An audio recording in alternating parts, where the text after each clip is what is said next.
Welcome back. You're watching Today. Tensions have died down in Mohlakeng a day after residents raided the shacks of suspected Zama-Zamas. The angry crowd set some of their shacks on fire. Now they're blaming the illegal miners for increased crime in their community.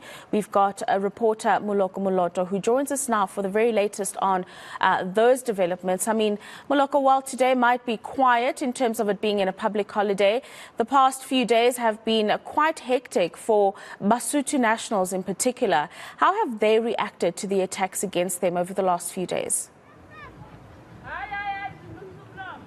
Hello, Rofiwa. Indeed, it's been quite, there was no activity to be straightforward in the area of Mohlakeng, but also in the nearby informal settlement there, where yesterday we saw community members going on raids and burning down belongings as well as shacks they believed belonged to undocumented foreign nationals.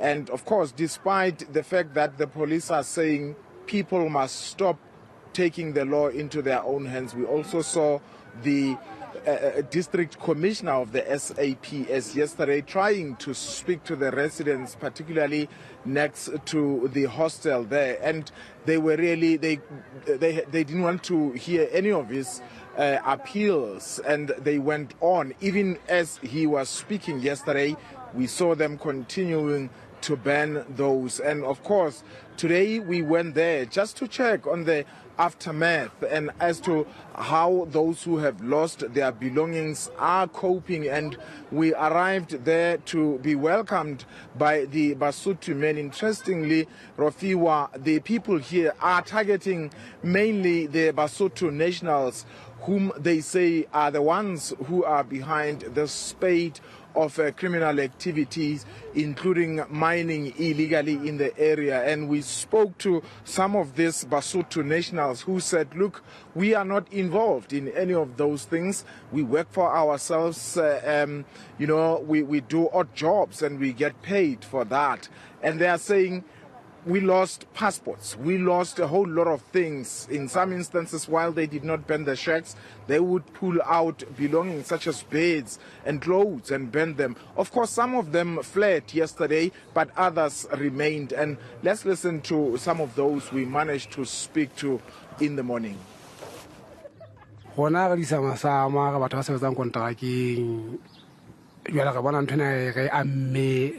Le apesa e tsara kwano ya tsa bokuwa stop gona ga dukwa tsa go dula mona ka Fantino mona sekota camp Puntwini ka nne ga tsena be o tla tsela wa go bane go bua o thole le tsa tsinela ba tla kwana go hlasela jwale lo ya hai a ga tsena go tla ga ya jwang go bane ba tshitse ditokomana tsa go di passporto le di jwa ona ntwe re jang ba tshitse diphofo tsa gone mona dintho ka ofela pasa tsa gona di tshele le tšhelete tsa gona di tshele di phahlo ka ofela ona ntwe e re ya paga ona ntwe re jang ona ntwe go gobalang ka yona go re ntwe ngwe ngwa gona e tshele ha ba ga batle re tlowe mona nana e se ba re tshisetsa matlo a gona ba re tshisetsa di phahlo ba ntwe ngwe le ngwa gona hana jela re setsa ka tsela tse mmeleng fela ona ntwe re ya paga ha ona ntwe re jang.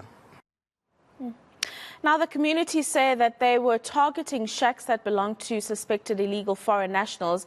But some South Africans, unfortunately, Moloko, have also been caught in the crossfire. Indeed, Rafiwa, just to quickly interpret for our viewers who perhaps do not understand the Sesotho language, essentially those men were saying they have lost all their belongings. They only are left with the clothes that they are wearing. They say they've lost their cash, they have lost their passports as well as their ID documents. And of course, we went onto that particular area trying to check with some of the people who also lost their shacks. And then we arrived at one place only to find that the shacks that were burnt, 3 of them inside one yard, actually belonged to a South African national. Her name is Lerato. And she's saying, look, we actually, in one of those 3, yes, she had rented it out to a Mosotho national. She says, look, he's not a criminal. He's making a living for himself. And the other 2 shacks were burned and they were carrying her furniture. She's saying, I have lost everything in there, and she was just lucky to put off the fire that was also now moving towards her main shack where she stays with her children and family. And what was even more painful, Rofi, was that she says when she was pleading with those particular people yesterday not to burn, saying, look, these are my properties, they don't belong to Basotho. They did not want to listen, and she even says at some point they actually were taking her belongings, stealing some of her furniture as well, including clothes. Let's listen to her. Community ya rona ga e kgone go dirisana le rona ke ile ke ba bolella ke re go mo ga gona ope o dulang ke nna ke o dula mo mokhukung o be ile ba tshisa ga ba batle go raitsa ke ba bolella ke re mokhuku o mongolo wa boraro olo motho a teng o khorometsa trolli o be ha bere ke bogomosha so ga ba batle go retsa ba ne ba re shupa le ka dithipa ba re batla re bolaya e re dula le banna ba rona ba Basotho re a ba shuba ane bana ba kgerepitsa tsa le ngwana o ile a lela ha ka robala le bosigo bo. Yeah. So rona mo South Africa ha re utlwane that is why batho ba ba tswang kontle ba tla gore bolaya because ga re utlwane ane tshweni ile e itatola motho gore e ka se ya phela le motho ka re motho o phetoga ga ntsi. Before we let you go, Moloko, if you could just maybe translate what the lady was speaking about in terms of her issues and her concerns around the rallying up of community members to rid that community of illegal mine workers and other criminals that may reside in that area.